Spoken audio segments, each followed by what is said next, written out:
এরকম বাটা মাছ কার কার ভালো লাগে। সকাল সকাল মাছ রান্না নিয়ে চলে এলাম। মাছগুলোতে ভালো করে নুন আর হলুদ মাখিয়ে রেখে নেব বেশ কিছুক্ষণ। খেতে তো ভালো লাগে কিন্তু ভীষণ কাঁটা থাকে।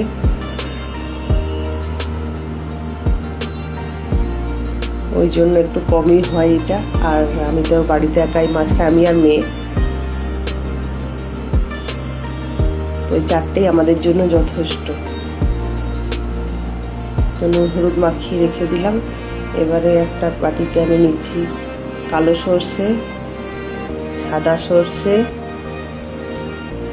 আর কিছুটা পোস্ত নিয়ে ভিজিয়ে রেখে দেব গরম জলে কিছুক্ষণ।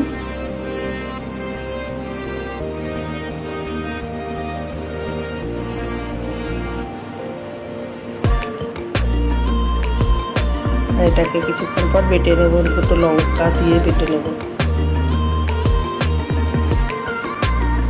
এদিকে ফ্রাইং প্যানে বসিয়ে দিয়েছি, তেল গরম হচ্ছে। তেল গরম হয়ে এলে দিয়ে দিচ্ছি এখানে, ভালোই গরম হয়ে গেছে, মাছগুলো দিয়ে দিই। বেশ বড় বড় সাইজের মাছগুলো ছিল। এটার ভাজা খেতেও ভালো লাগে, ডিপ ফ্রাই ভাজা যেটা হয় একদম মুচমুচে।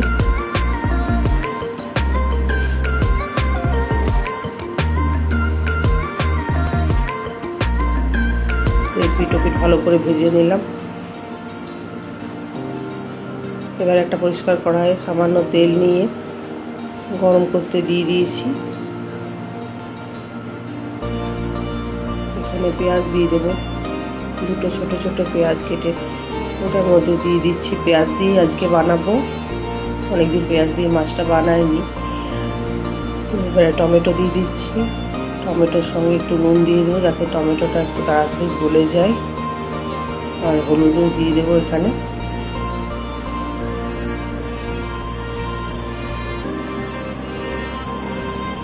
সর্ষে বাটাটা দিয়ে দিলাম। কিছুক্ষণ নাড়াচাড়া করে ওর মধ্যে দিয়ে দেবো জল, বেশ খানিকটা জল দিয়ে দিচ্ছি। এই ফুটে উঠেছে। এবারে দেখো মাছগুলো আমি আস্তে আস্তে দিয়ে দেবো। এই রান্নাটা তো সবাই জানো, তো এটা অনেকদিন পরই বানালাম। বাটা মাছ খুব একটা আসে না, আসলে কাটার ভয়ে আনি না। তো হয়ে গেছে আমার। কেমন লাগছে বলো? ব্যাস উপর থেকে ধনেপাতা দিয়ে দিলাম। কমপ্লিট আজকের মতন রান্না।